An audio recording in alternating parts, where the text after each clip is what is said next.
Hello everyone, welcome to the target of home science academy. तो एक बार फिर से आप सभी का हमारे ऑनलाइन प्लेटफॉर्म पे स्वागत है। डियर फ्रेंड्स, जैसा कि आज के थंबनेल के माध्यम से आप लोगों को पता ही चल रहा होगा कि आज का जो हमारा टॉपिक है वो है क्लासिफिकेशन ऑफ फाइबर, अर्थात रेशों का वर्गीकरण। तो आज हम लोग बात करने वाले हैं रेशों के वर्गीकरण के बारे में। देखिए, जो आपका रेशों का वर्गीकरण है, जैसा कि पहले ही मैंने आपको इससे पहले जो क्लास लिया था उसमें मैंने आप लोगों को रेशों के कुछ टर्मिनोलॉजी बताया था। ठीक है, रेशों की कुछ ऐसे टर्मिनोलॉजी, कुछ ऐसे शब्दावलियों के बारे में मैंने डिस्कस किया था जो कि अभी आपको जब आप क्लासिफिकेशन ऑफ फाइबर पढ़ेंगे, इसके वर्गीकरण के बारे में पढ़ेंगे, तो उसमें आपको बार बार वही चीज़ें रिपीट होंगी, बार बार वही चीज़ें देखने को मिलेंगी। तो किसी भी सब्जेक्ट को पढ़ने से पहले पहले आप उसको कितने भागों में वर्गीकृत किया गया है एंड उसकी शब्दावलियाँ क्या क्या हैं, उसकी हिस्ट्री क्या है, तो वो पहले कॉमन चीज़ों को जान लेना चाहिए। उसके बाद फिर आगे उस पर बहुत डीप में पढ़ना चाहिए। अभी मैं आपको डायरेक्टली कपास तो पढ़ा नहीं सकती, अभी मैं आपको कॉटन और मिनरल फाइबर एंड अलग अलग तरीके के फाइबर अगर पढ़ाने लग जाऊं तो फिर उस पर आपको कुछ ये समझ में नहीं आएंगी।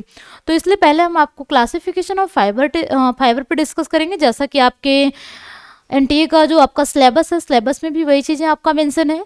सबसे पहले उसमें आपका क्लासिफिकेशन ऑफ फाइबर ही है। उसके बाद फिर हम आगे हम बात करेंगे धागों के बारे में, यार्न के बारे में, फिर आपका बुनाई के बारे में बात करेंगे। तो अभी जो आपका सबसे पहला टॉपिक है वो है आपका क्लासिफिकेशन ऑफ फाइबर। ठीक है, तो देखिए आपका जो रेशों का वर्गीकरण है ये आपका कितने भागों में वर्गीकृत किया गया है, सबसे पहले ये चीज़ आप जान लीजिए। जो आपका रेशों का वर्गीकरण है ये आपका दो भागों में वर्गीकृत किया गया है।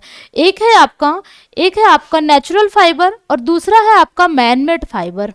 एक आपका नेचुरल फाइबर है, दूसरा आपका मैन मेड फाइबर, अर्थात आपका एक प्राकृतिक फाइबर है और दूसरा आपका एक कृत्रिम रेशा है। ठीक है, प्राकृतिक रेशा और कृत्रिम रेशा। जो आपका प्राकृतिक रेशा होता है वो कहाँ से प्राप्त होता है और जो आपका कृत्रिम रेशा होता है वो आपका कहाँ से प्राप्त होता है, और उसके यूज क्या क्या है, कौन सा रेशा बेस्ट होता है, कौन सा रेशा नहीं बेस्ट होता है, नहीं अच्छा होता है, तो उसके बारे में आगे एक एक रेशों के बारे में पढ़िएगा। उसके बाद हम लोग उस पर डिस्कशन करेंगे एक एक रेशों के बारे में।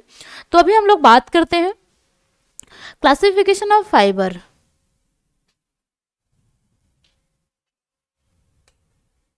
हाँ, देखिए यहाँ से तो आपको पता ही चल रहा होगा, ये जो आपका डिस्प्ले शो हो रहा है ये आपका एक है आपका नेचुरल फाइबर और दूसरा है आपका मैन मेड फाइबर। पहला आपका नेचुरल फाइबर है, दूसरा आपका मैन मेड फाइबर है। नेचुरल फाइबर अर्थात आपका ये कैसा फाइबर है आपका, ये आपका प्राकृतिक रेशा है। ये आपका कैसा रेशा है, ये आपका प्राकृतिक रेशा है।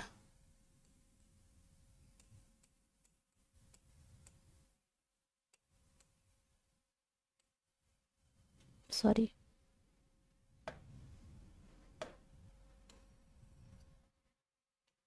यह आपका आपकी प्रकृति जगत से जो पाया जाने वाला रेशा होता है ये आपका प्राकृतिक रेशा होता है,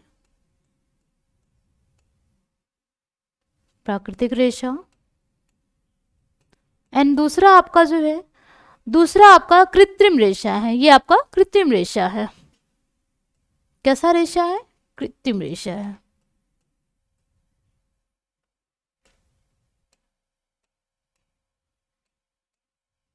ठीक है, आपका जो रेशा होता है वो आपके टू टाइप्स के होते हैं।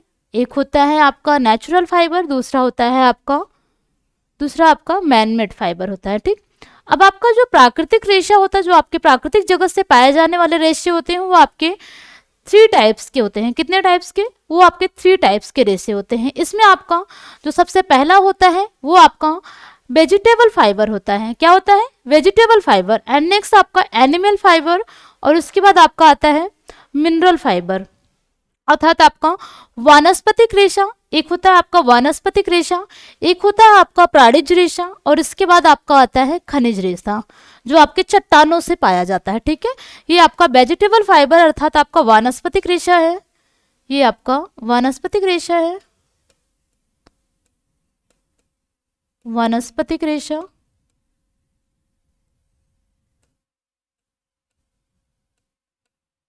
ठीक है, जो आपके वनस्पतिक जगत से पाया जाता है, पेड़ पौधों से पाया जाता है, पत्तियों से पाया जाता है। ठीक है। एंड इसके बाद हमारा आता है एनिमल फाइबर। एनिमल फाइबर अर्थात आपका जंतु जगत से पाया जाने वाला रेशा, अर्थात आपका ये क्या है, प्राणिज रेशा है। क्या है आपका, प्राणिज रेशा।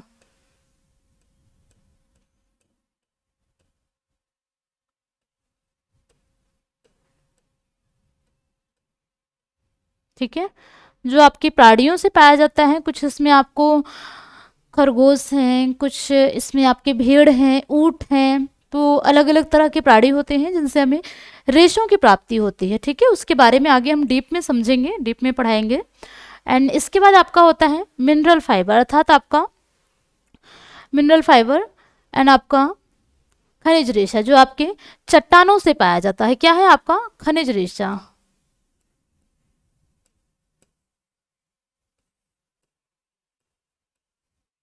ठीक है,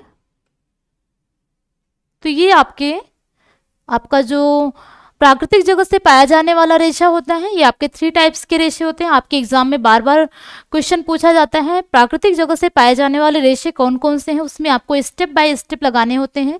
आपका उसमें जो कथन और कारक वाला क्वेश्चन आता है, हमेशा आपसे कथन और कारक वाले क्वेश्चन में ही पूछा जाएगा। ये आपका मिनरल फाइबर दे दिया जाएगा एंड इसमें से आपके 2-3 फाइबर दे दिए जाएंगे, जिसमें से आपको लगाना रहेगा कि आपका नेचुरल फाइबर है या फिर आपका मैनमेड फाइबर है, ये आपको देखना रहेगा। ठीक है, तो इसको आप अच्छे से समझ लीजिए, एज इट इज। आप ऐसे चाहें तो नोट डाउन भी कर सकते हैं, स्क्रीनशॉट ले लीजिएगा, आगे मैं आपको पीडीएफ भी शेयर कर दूंगी। ठीक, तो ये आपका एक प्राकृतिक रेशा, प्राणिज रेशा यानी खनिज रेशा। ठीक है, इसमें देखिए आपका जो वनस्पतिक रेशा होता है, जो आपके वनस्पति जगत से प्राप्त होने वाले रेशे होते हैं, उसमें आपके कौन कौन से रेशे पाए जाते हैं। ठीक है, वनस्पतिक जगत से जो आपके पाए जाने वाले रेशे होते हैं, वो आपके कौन कौन से होते हैं।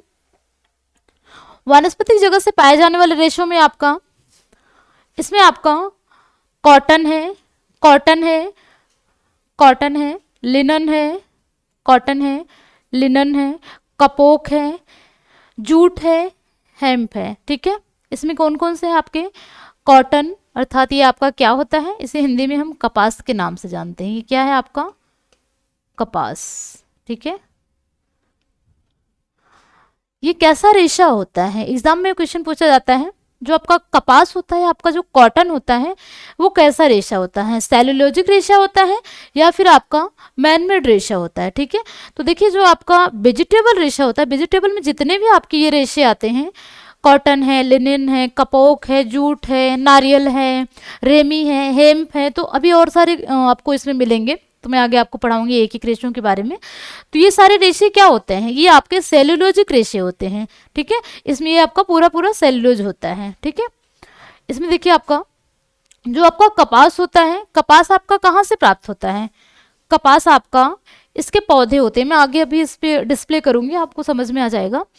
कपास हो गया, जूट हो गया, रेमी हो गया, लिनन हो गया, हेम्प हो गया, अबाका हो गया, सीसल हो गया, तो ये सब आपके पेड़ पौधों से प्राप्त होने वाले रेशे होते हैं। कुछ ऐसे वृक्ष होते हैं, कुछ ऐसे पेड़ पौधे होते हैं जिनको हम, मान लीजिए अगर आपको कपास के रेशे निकालने हैं, तो कपास को किस तरीके से हम रेशों के रूप में उसको वो करते हैं, अर्थात आपका कपास के पौधे से या कपास के तने से हम कैसे उससे रेशे प्राप्त करते हैं, उसका जब आप प्रोसेस पढ़ेंगे, धागों का जब आप प्रोसेस पढ़ेंगे या रेशों का जब आप प्रोसेस पढ़ेंगे, तो उसमें आपको समझ में आ जाएगा। अभी आप बस इतना ही समझ लीजिए कि आपके जो रेशे होते हैं वो कितने टाइप्स के होते हैं। ठीक है, तो आपका कपास है, लिनन है, कपोक है, जूट है, हेम्प है, एंड आपका इसमें रेमी है,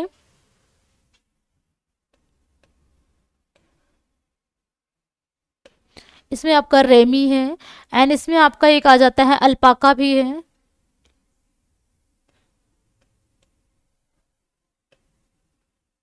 ठीक है, तो इसके बाद हमारा एनिमल फाइबर आता है, ये तो आपका वेजिटेबल फाइबर रहा। ठीक है, अब आपका जो एनिमल फाइबर होता है, एनिमल फाइबर हमें एनिमल फाइबर मतलब जानतो जगह से प्राप्त होने वाले जो रेशे होते हैं वो कहाँ से प्राप्त होते हैं, तो देखिए आपका जो जानतो जगह से प्राप्त होने वाला रेशा होता है वो आपका 2 नाम से जाना जाता है।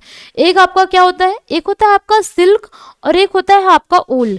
सिल्क अर्थात इसको हिंदी में हम रेशम के नाम से जानते हैं। क्या है ये आपका रेशम।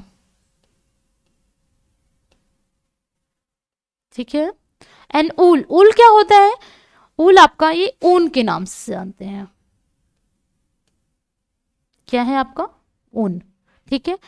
तो जो आपका रेशम होता है, सभी को पता होगा रेशम आपको कहाँ से मिलता है। रेशम आपका सेरिकल्चर से मिलता है। सेरिकल्चर आपने नाम सुना होगा, जो सहतूत की पत्तियां होती हैं, सहतूत के वृक्ष पे जो कुछ कीड़े होते हैं, आपने एक स्टेप सुना देखा होगा, उसमें जो आपका कीड़ा है, प्यूपा है, लार्वा है, फिर उसके बाद उसमें फिर से कीड़ा आ जाता है, तो वो आपका स्टेप बाय स्टेप वो चलता रहता है, उसके चक्र होता है, तो 4 चक्रों में वो घूमता रहता है, जिससे हमें कीड़ों से ही हमें क्या मिलता है, रेशम की प्राप्ति होती है। सहतूत के पत्तियों से हमें रेशम की प्राप्ति होती है, उसके सहतूत के जो कीड़े होते हैं उससे हमें रेशम की प्राप्ति होती है। और जो आपका ऊल है, ऊल हमें कहाँ से प्राप्त होता है, देखिए ऊल जो आपका होता है, ऊल आपको उन प्राणियों से प्राप्त होता है, जिसमें आपकी कई तरह की प्राणियां होती हैं। ये आपको इंडिया में भी पाए जाते हैं, इंडिया से बाहर भी पाए जाते हैं, वैसे इंडिया में बहुत कम ही पाए जाते हैं, बाहर देशों में ज़्यादा पाए जाते हैं। इसमें आपके कई तरह के आपके वो आ जाते हैं,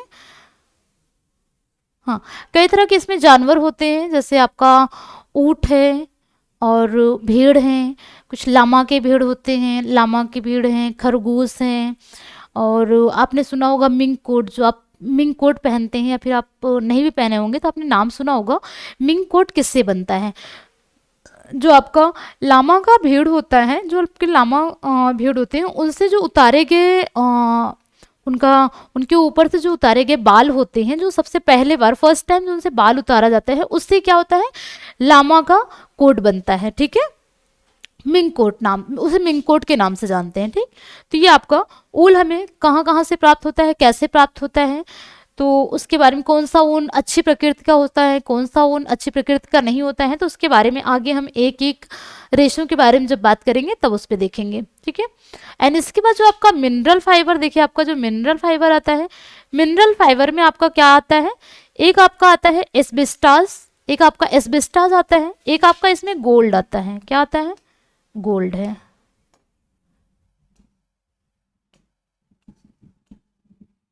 ठीक है। इसके बाद एक और आपका आता है सिल्वर,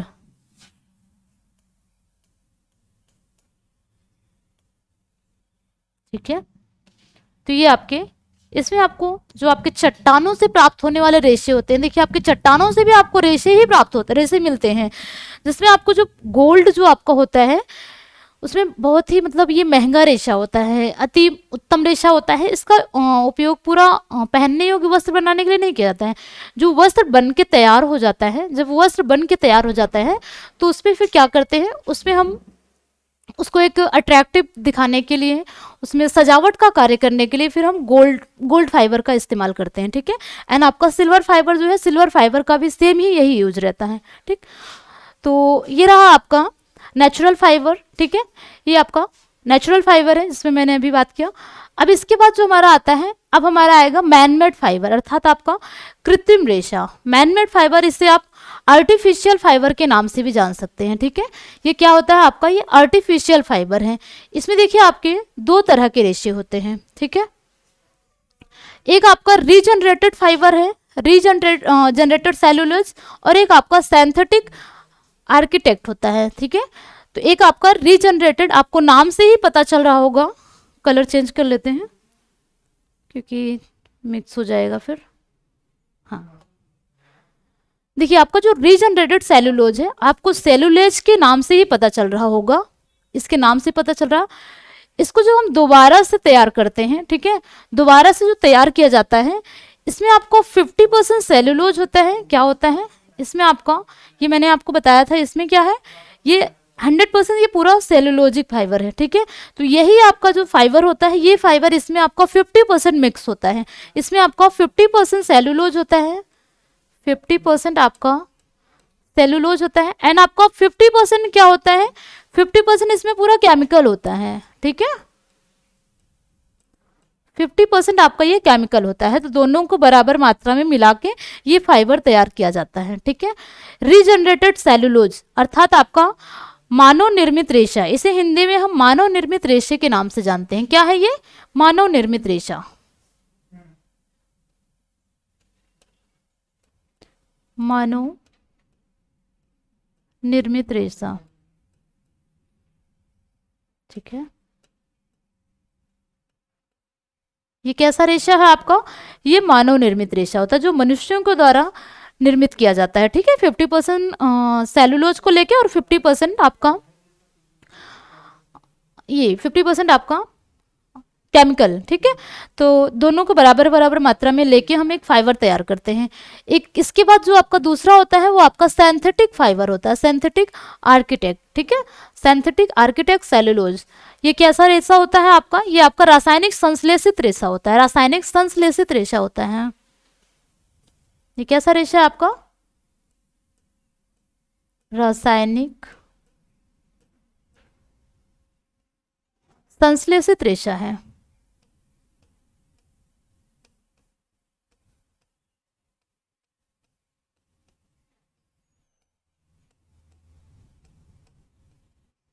ये प्योर पूरी तरह आपका ये केमिकल होता है। ठीक है, पूरा आपको केमिकल से ही तैयार किया जाता है। एंड इसमें आपका 50-50% होता है। इसमें क्या आता है? जो आपका रीजनरेटेड फाइबर होता है, ये आपका आपको सेलुलोज के नाम से पता चल रहा होगा। इसे हम दूसरा जो नाम देते हैं, इसे रेयॉन के नाम से जानते हैं। क्या है? रेयॉन। जब आपका आपके एग्जाम में जब आपको क्वेश्चन दिया जाता है तो इसमें आपको 3 टाइप्स की आपको रेयॉन दे दिया जाता है। और एक अक्सर अभी मुझे ध्यान आ रहा है कि जो अभी आपका एनटीए का एग्जाम हुआ था, नेट का जो एग्जाम हुआ था, इसमें आपका 3 तो ये क्वेश्चन दिया था, नाइट्रोसेलुलोज एंड ये तीनों दिए थे, एंड एक ऑप्शन इसमें से एस्बेस्टॉस दिया था। तो उसमें आपको सिर्फ पहचानना था, ये पहचानना था कि आपका कौन सा रीजनरेटेड फाइबर है और कौन सा आपका नेचुरल फाइबर है। ठीक है, तो बस ऐसे एज इट इज ऐसे ही क्वेश्चन आते हैं। पहला आपका नाइट्रोसेलुलोज फाइबर है, नाइट्रोसेलुलोज रेयॉन है, नाइट्रोसेलुलोज रेयॉन। और दूसरा आपका कुप्रामोनियम है, इसके बाद कुप्रामोनियम है, एंड आपका बिस्कस रेयॉन है, बिस्कस रेयॉन। क्या है आपका? ये बिस्कस रेयॉन है।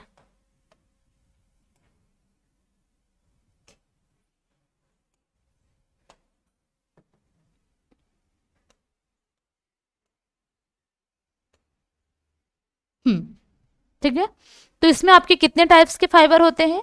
एक आपका नाइट्रोसेलुलोज रेयॉन है, एक आपका नाइट्रोसेलुलोज रेयॉन है, दूसरा आपका कुप्रामोनियम, कुप्रामोनियम है, एंड तीसरा आपका बिस्कस रेयॉन है। ठीक है, तो ये आपके 3 टाइप्स के रेयॉन होते हैं।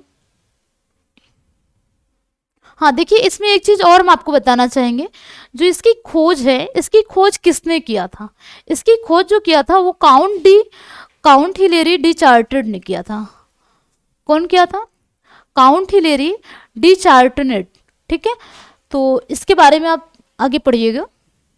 इसके बाद जो आपका सिंथेटिक आर्किटेक्ट सेलुलोज होता है, आपका रासायनिक संश्लेषित रेशा होता है। इसमें आपके कौन कौन से रेशे आते हैं? इसमें आपका आता है,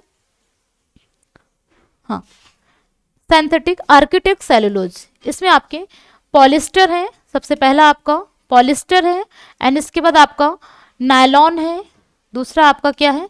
दूसरा आपका नायलॉन है, एक आपका नायलॉन है, एक आपका एक्रिलिक आता है, इसमें कुछ चीज़ें नहीं है। ठीक है, नायलॉन है, ऑर्लॉन है, ये आपका एक्रिलिक है। इसके बाद आपका चौथा है ऑर्लॉन है,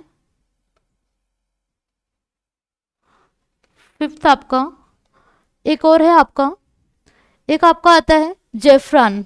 ठीक है, एक आपका जेफ्रॉन आता है। ठीक है, तो ये आपके 5 to 6 फाइबर होते हैं इसमें, जो आपका सिंथेटिक फाइबर होता है। ठीक, एंड ये तो रहे आपके natural fibre and man-made fibre. ठीक, इसके बाद आप देखिए एक चीज और आपको देखने को मिलेगा, इसमें क्या होता है? एक आपका विशिष्ट रेशा होता है, जो आपके सिलेबस में तो नहीं है, आपके एनटीए के सिलेबस में तो नहीं है, लेकिन अगर आप टीजीटी पीजीटी का आप सिलेबस उठाएंगे तो उसमें भी आपको विशिष्ट रेशे के बारे में मिलेगा। और अक्सर एग्जाम में सिलेबस में तो नहीं दिया गया है, लेकिन एग्जाम में पूछ लिया जाता है। जो आपका मिंक कोड बनता है, मिंक कोड का जो पॉइंट होता है, मिंक कोड का जो रेशा होता है, वो आपके विशिष्ट रेशों में ही आते हैं। इसमें आपका एक विशिष्ट रेशा जो होता है, उसमें एक मिश्रित रेशा होता है। पहला आपका मिश्रित रेशा होता है, दूसरा आपका विशिष्ट बाल वाले रेशे होते हैं। मिश्रित रेशे में क्या होता है? जब हम इन रेशों का जब हम प्रयोग कर लेते हैं, इन रेशों से जब हम वस्त्र का या धागों का जब निर्माण कर लेते हैं तो धागों का निर्माण करते समय क्या होता है कि बहुत छोटे छोटे रेशे कट कट के मिलते हैं, हमें छोटे छोटे रेशे कट कट के मिलते हैं, तो उसको हम फेंकते थोड़ी ना है, उसको फेंका नहीं जाते हैं। उससे क्या होता है, मैंने कल ही आपको समझाया था कि जो आपका कंबल वगैरह बनता है, जो आपका नमदा का जो कंबल बनता है वो कैसे बनता है, वो इन्हीं से ही बनता है, ठीक है। वो पहनने योग्य वस्त्र तो नहीं होता है, लेकिन वो हमारे उपयोगी वस्त्र होते हैं, घरेलू उपयोगी वस्त्र के रूप में बन जाते हैं, ठीक है। तो उसमें विभिन्न प्रकार के कई तरह के रेशों को मिक्स करके उसको एक जॉइंट कर दिया जाता है, फिर प्रेस कर दिया जाता है, प्रेस करके फिर हम उससे चादर वगैरह या फिर घरेलू यूज के कुछ वस्त्र बना लेते हैं, ठीक है। एंड इसके बाद जो आपका दूसरा होता है मिश्रित विशिष्ट रेशों में, एक होता है आपका विशिष्ट बाल वाले रेशे। विशिष्ट बाल वाले रेशे जो होते हैं कुछ, उसमें आप यूँ समझिए कि आपका एक लामा का जो खरगोश होता है, लामा का जो खरगोश होता है उससे आपका, वो आपका बहुत ही मतलब कीमती होता है, उसका जो रेशा होता है बहुत ही उच्च कोटि का होता है और बहुत ही महंगा होता है, ठीक है। तो उसके जो रेशे, एक ही बार उसके रेशे उतारे जाते हैं और एक ही बार उसके रेशे से वो वस्त्र बनाए जाते हैं, दोबारा उसका रेशा जो उपयोग किया जाता है वो फिर नॉर्मल वस्त्र के लिए यूज किया जाता है, ठीक।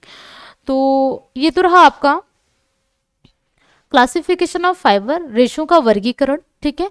तो इतना आप समझ लीजिए। आगे हम नेक्स्ट क्लास में जब बात करेंगे तो हम वेजिटेबल ऑफ फाइबर के बारे में बात करेंगे। जो हमारा नेचुरल फाइबर है, नेचुरल फाइबर का जो सबसे पहला वेजिटेबल फाइबर है, इसमें देखिए इसमें क्या है आपका, इसमें सबसे पहले आपका कॉटन है, कॉटन अर्थात कपास। तो कल की जो हमारी क्लास होगी उसमें हम कपास के बारे में बात करेंगे, कॉटन के बारे में बात करेंगे, हमें कपास कहाँ से प्राप्त होता है, कैसे प्राप्त होता है, इसके रासायनिक और भौतिक सिद्धांत क्या क्या हैं, एंड इसमें आपको इसकी बुआई कैसे की जाती है, इसकी कटाई किस तरीके से होती है, एंड इसमें आपके प्रोसेस किस तरीके से हैं, कपास के निर्माण की जो प्रक्रिया होती है इसकी प्रक्रिया कैसी होती है, ठीक है। एंड कुछ इसकी विशेषताओं के बारे में बात करेंगे, भौतिक और रासायनिक विशेषताओं के बारे में। तो इसी तरीके से हम हर एक रेशों के बारे में, जितने हमारे फाइबर्स हैं हर एक फाइबर में हर एक रेशों के बारे में हम थोड़ा सा आगे उसकी विशेषताओं के बारे में, उसके निर्माण के बारे में और प्रोसेस के बारे में हम एक एक रेशों पे पहले डिस्कस करेंगे। उसके बाद फिर हमारा जो अगला होगा फिर हम आगे देखेंगे कौन सा हमारा टॉपिक होगा, ठीक है। इसमें हम आपको एक चीज़ और दिखा देते हैं, एक पिक्चर डिस्प्ले कर रहे हैं जिससे आपको समझ में आ जाएगा।